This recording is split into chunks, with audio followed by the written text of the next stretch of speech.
Dans la vidéo précédente, je te disais que la liberté avait pris une autre forme. Elle s'appelait le temps. À cette période-là, mon premier enfant dormait souvent tôt. Et moi, je restais éveillé.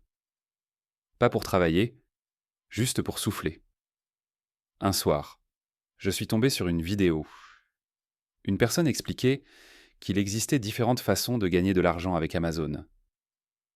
Il utilisait des mots que je n'avais jamais entendus. Amazon FBA, Merch by Amazon. Puis il parlait de Shopify. À l'époque, tout ça était nouveau pour moi. Et ce qui m'a frappé, ce n'était pas la promesse d'argent. C'était une autre question, beaucoup plus simple. Pourquoi je ne connais pas ça? Comment se fait-il qu'il existe des modèles entiers de business en ligne et que personne ne m'en ait jamais parlé?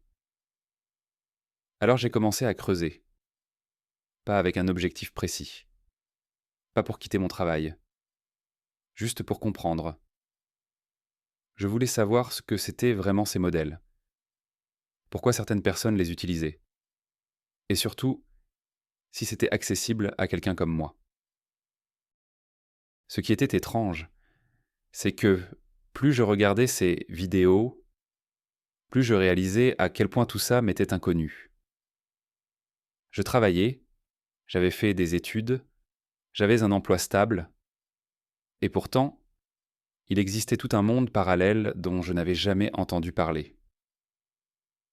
Des gens qui travaillaient autrement, des gens qui construisaient quelque chose en dehors des chemins classiques.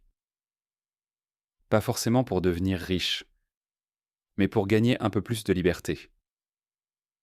Et là, une pensée m'a traversé l'esprit. Si ces modèles existent, si d'autres personnes peuvent les utiliser, pourquoi pas moi? Pas parce que je suis spécial, pas parce que je suis plus intelligent, mais simplement parce que je suis curieux. Alors j'ai commencé à comparer. Amazon FBA, Shopify, et puis Merch by Amazon. Certains modèles me semblaient compliqués, beaucoup trop lourds, avec trop de risques. Et à ce moment-là, je n'avais ni le temps, ni l'énergie, ni l'envie de me rajouter du stress. Merch by Amazon, au contraire, me paraissait presque trop simple. Pas de stock, pas de colis à envoyer, pas de service client. Juste une chose à faire. Tu crées un design. Il peut être très basique. Un texte, une image. Tu le mets sur un produit, un t-shirt par exemple. Ensuite, Amazon s'occupe de tout le reste. L'impression, l'envoi et le service client. Toi, tu ne touches jamais le produit. Tu proposes une idée et si quelqu'un l'achète, tu touches une commission.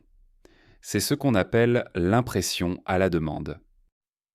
Bien sûr, je n'avais aucune compétence particulière. Je ne savais pas dessiner. Je ne savais pas utiliser Photoshop. Et je n'avais jamais vendu quoi que ce soit sur Internet.